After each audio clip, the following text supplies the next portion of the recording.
একটি রাষ্ট্র বা সমাজকে উন্নতির শিখরে নিতে হলে শুধু অবকাঠামোগত নয়, বরঞ্চ আমাদের চরিত্রের সংস্কার সবার আগে প্রয়োজন। সমাজ পরিবর্তনের আগে নিজেকে পরিবর্তন করতে হবে। আমাদের হতে হবে সৎ, নিষ্ঠাবান এবং হিংসামুক্ত। ইসলাম শান্তির কথা বলে। সমাজে শান্তি, সুশৃঙ্খল পরিবেশ বজায় রাখা আমাদের ঈমানি ও নৈতিক দায়িত্ব। যারা ক্ষমতার প্র্যাকটিস করেন, সমাজ, দেশ, রাষ্ট্র পরিচালনা করেন, শুধু ক্ষমতার দাপট নয়, বরঞ্চ বিভিন্ন সংকটময় মুহূর্তে সবাইকে নিয়ে চলার মন মানসিকতা রাখতে হবে।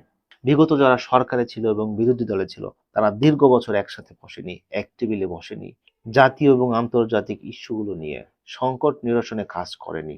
এখনো পরিবর্তন হয়নি, ভবিষ্যতেও ঠিক হবে কিনা আল্লাহ মালুম।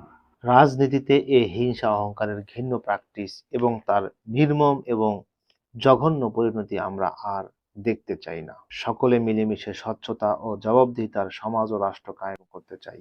দেশকে এগিয়ে নিতে চাই। আল্লাহ আমাদেরকে শক্তি দান করেন।